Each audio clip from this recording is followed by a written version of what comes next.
ಈ 20-30 ವರ್ಷಗಳ ಇಂದ ನಡೆದು ಬಂದಿದ್ದಂಥ ಸಮಸ್ಯೆಯನ್ನು ನಾವು ನಮ್ಮ ಇಲಾಖೆಯಲ್ಲಿ ಇನ್ನು ಮೇಲೆ ಈ ಅನಧಿಕೃತ ಬಡಾವಣೆಗಳಲ್ಲಿ ನಿವೇಶನಗಳನ್ನು ನೋಂದಣಿ ಆಗೋದಕ್ಕೆ ಬಿಡೋದಿಲ್ಲ ಅಂತ ಸರಿ ದೃಢ ತೀರ್ಮಾನ ತಗೊಂಡು ಅದಕ್ಕೆ ಒಂದು ಫುಲ್ ಸ್ಟಾಪ್ ಅನ್ನು ಹಾಕಿದ್ದೇವೆ. ಇದು 30 ವರ್ಷಗಳಿಂದ ನಡೆದು ಬಂದಿದ್ದಂಥ ಅಕ್ರಮ. ಅದಕ್ಕೆ ನಾವಿವತ್ತು ಇಲ್ಲಿಗಲ್ ಲೇಔಟ್ಗಳನ್ನು ಸ್ಟಾಪ್ ಮಾಡಿದ್ದೇವೆ. ಆಗ್ತಾ ಇದ್ದಿದ್ದೆಲ್ಲ ನಮ್ಮ ಡಿಪಾರ್ಟ್ಮೆಂಟ್ ಅಲ್ಲಿ ರಿಜಿಸ್ಟ್ರೇಷನ್ ಮುಖಾಂತರನೇ ಆಗ್ತಾ ಇದೆ. ಯಾಕಂದ್ರೆ ಒಂದ್ಸತಿ ನಿಮ್ಗೆ ರಿಜಿಸ್ಟರ್ ಮಾಡ್ಕೊಳಕ್ ಬಿಟ್ಟ ಮೇಲೆ ನಾಳೆ ದಿನ ಅದು ನಿಮ್ಗೆ ಹಕ್ಕು ಬಂತು, ನಾಳೆ ನಿಮ್ಗೆ ಎಲ್ಲಾ ಸೌಲಭ್ಯ ಕೊಡ್ಲೇಬೇಕು. ಸೊ ರಿಜಿಸ್ಟ್ರೇಷನ್ ನ ಬಂದ್ ಮಾಡಿದ್ರಿಂದ ಸಾಕಷ್ಟು ಅಕ್ರಮಗಳು ನಿಂತಿದೆ. ಆಮೇಲೆ ಒಂದು ಬಾರಿ ಇಲ್ಲಿಗಲ್ ಸೈಟ್ ತಗೊಂಡ್ರೆ ಖಾತೆ ಮಾಡಿಸ್ಕೊಳಕ್ ಲಂಚ ಕೊಡಬೇಕು, ನಾಳೆ ಅಲ್ಲಿ ಎಲೆಕ್ಟ್ರಿಸಿಟಿ ಕನೆಕ್ಷನ್ ತಗೊಳಕ್ ಲಂಚ ಕೊಡಬೇಕು, ಸೀವೇಜ್ ಕನೆಕ್ಷನ್ ತಗೊಳಕ್ ಲಂಚ ಕೊಡಬೇಕು. ಸೊ ಎಲ್ಲಾ ಭ್ರಷ್ಟಾಚಾರಕ್ಕೆ ಮೂಲ ಇಲ್ಲೇನೆ.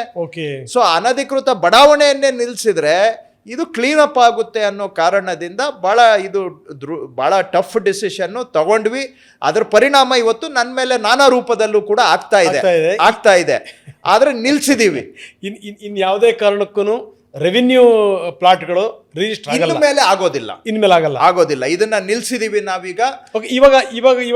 ತಗೊಂಡು ಕಾಯ್ತಾ ಇದಾರಲ್ಲ ಅವ್ರ ಗತಿ ಏನು? ನಂಬರ್ ನೀವು ಕೇಳಿದ ಪ್ರಶ್ನೆ ಅದು. ಹೌದು. ನಂಬರ್ 2 ಈಗಾಗಲೇ ಮನೆಗಳು ಕಟ್ಕೊಂಡ್ಬಿಟ್ಟಿದ್ದಾರೆ ಸರ್. ಹೌದು. ಅಲ್ಲೆಲ್ಲ ಬಡಾವಣೆಗಳು ಬೆಳೆದು ಬಿಟ್ಟಿವೆ.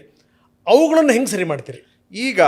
ಸೊ ನೀವು ಆಕ್ಚುಲಿ ಆ ಪ್ರಶ್ನೆ ಕೇಳಿದ್ದು, ಆದ್ರೆ ಅದಕ್ಕೆ ಪೂರಕವಾಗಿ ಇದನ್ನ ಹೇಳಿದೆ. ಯಾಕಂದ್ರೆ ಫಸ್ಟ್ ಇನ್ನ ಮೇಲೆ ಇದನ್ನೇ ಮುಂದುವರಿಯುವಂತದ್ದು ಆಗಬಾರದು, ಅದಕ್ಕೆ ಫುಲ್ ಸ್ಟಾಪ್ ಅನ್ನ ಹಾಕಿದ್ದೇವೆ.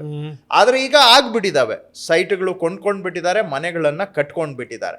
ಇದಕ್ಕೆ ಏನ್ ಮಾಡಿದ್ದೇವೆ, ಅವೆಲ್ಲ ಇಲ್ಲಿಗಲ್, ಅವಕ್ಕೆ ಆಕ್ಚುಲಿ ಖಾತೆ ಕೊಡಕ್ ಬರೋದಿಲ್ಲ, ಖಾತೆ ಕೊಡ್ಲಿಕ್ಕೆ ಬರೋದಿಲ್ಲ. ಆದ್ರೆ ಇವಕ್ಕೆ ಒಂದು ಬಿ ಖಾತಾ ಅಂತ ಕ್ರಿಯೇಟ್ ಮಾಡಿ ಗ್ರಾಮ ಪಂಚಾಯಿತಿಯಲ್ಲಿ, ಮುನ್ಸಿಪಾಲ್ಟಿಯಲ್ಲಿ, BBMPಯಲ್ಲಿ ಇಷ್ಟೂ ಕಡೆ ಇವಕ್ಕೊಂದು ಬಿ ಖಾತಾ ಅಂತ ಕೊಡುವಂತ ವ್ಯವಸ್ಥೆಯನ್ನ ರಾಜ್ಯದಲ್ಲಿ ನಾವು ಜಾರಿ ಮಾಡಿದ್ದೇವೆ.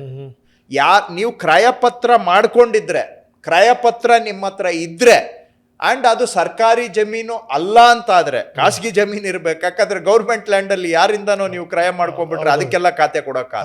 ಖಾಸಗಿ ಜಮೀನಾಗಿದ್ದು ಕ್ರಯದ ಮುಖಾಂತರ ನೀವು ಕೊಂಡ್ಕೊಂಡಿದ್ದು ಅದು ಇಲ್ಲಿಗಲ್ ಅಂದ್ರೆ ಅನ್ಆಥರೈಸ್ಡ್ ಲೇಔಟ್ ಆಗಿದ್ರೆ ನಿಮ್ಗೆ ಒಂದು ಬಿ ಖಾತಾ ಮಾಡಿ ಪಕ್ಕ ನಿಮಗೂ ಕೂಡ ಒಂದು ದಾಖಲೆಯನ್ನ ಮಾಡಿಕೊಡುವಂತ ಪರಿಹಾರವನ್ನ ಕೊಟ್ಟಿದ್ದೇವೆ.